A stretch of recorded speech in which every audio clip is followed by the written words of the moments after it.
Hello, boys. So it's a little cooler today, 93. I took the summer off. It's just too hot out here.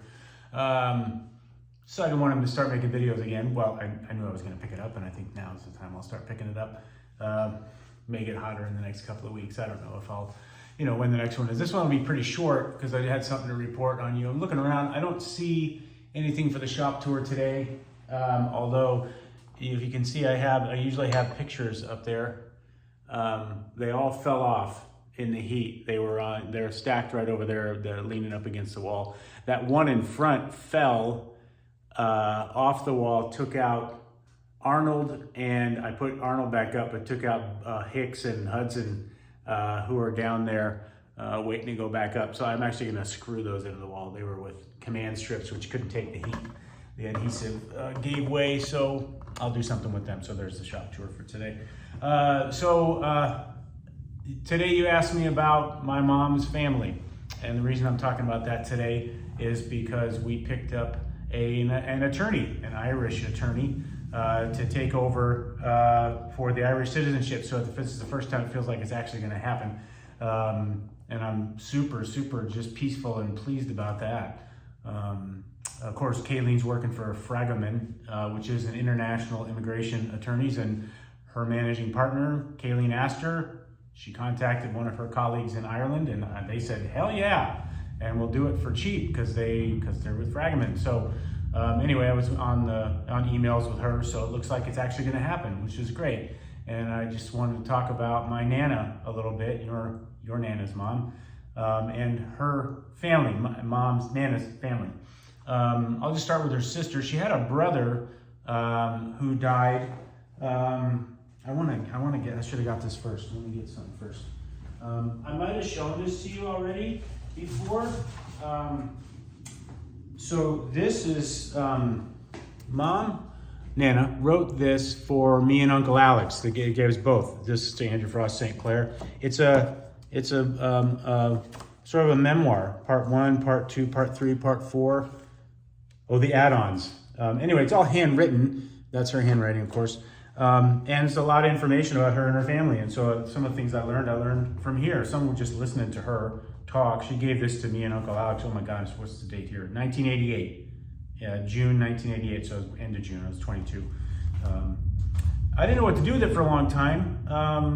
I just really didn't. My mom and I, certainly when I was 22, I blamed her for a lot of the things that happened to us as kids.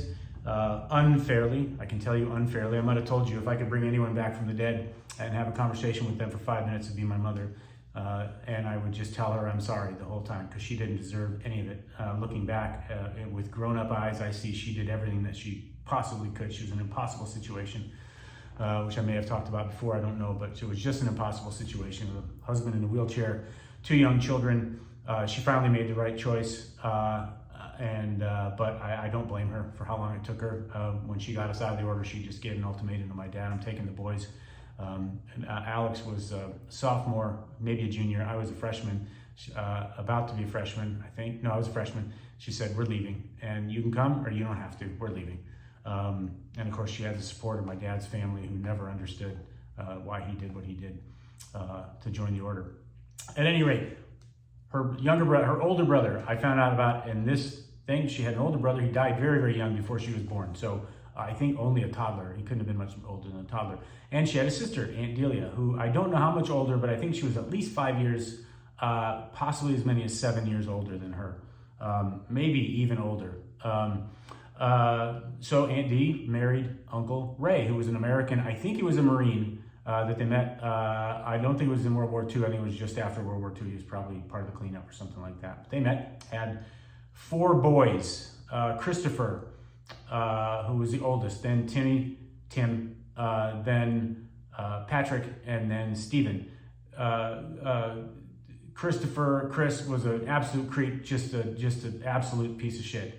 He was in the Air Force. He did well for himself, but God, what a disgusting human being he was. Just disgusting. You can ask your mom about him. God, what a creep he was.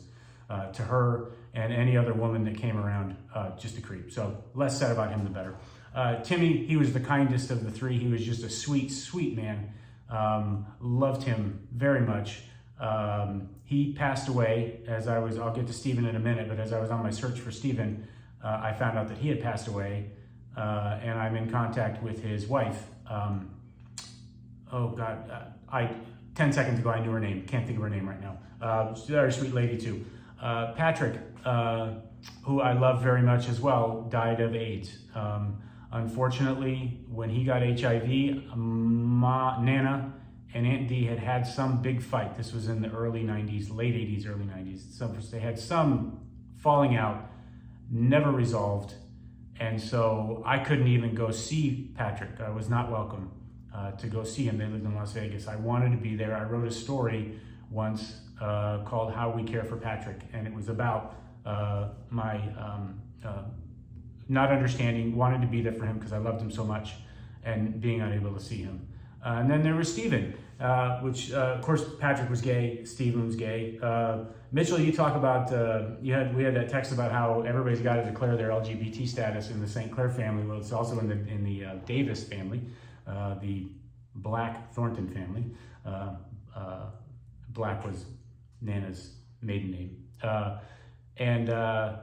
So Stephen was gay, Patrick was gay. Mom, Nana, was at one time said she was a lesbian when she was younger. It's not I would have called her maybe LGBTQ flexible or bi-curious.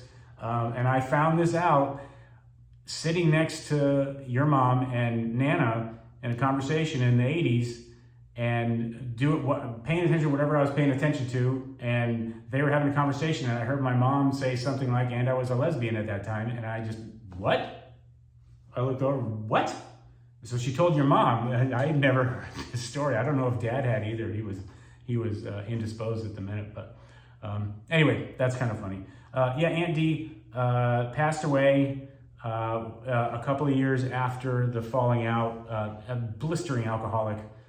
Just a beautiful lady, but inappropriate, typical sort of English Catholic, loved her boys. I do think I've said this to you before, loved her boys in a really, I'm not going to say sexual, I have no even suspicion that there was something sexual going on, but it was all of that. It just felt that way because she turned it on me as well, and I think Uncle Alex, that kind of adoration, that kind of touching, and really just, I loved her, but it made me uncomfortable, and she got so much worse when she was drunk. When she was sober, she was fine, but she'd like pinch my butt, and I just, very strange. Again, I don't suspect any sort of molestation or anything from her. It was just a very close, weird relationship with her and Stephen and Patrick, especially those three. So Aunt Dee died, and Mom and I went to, Dad didn't go.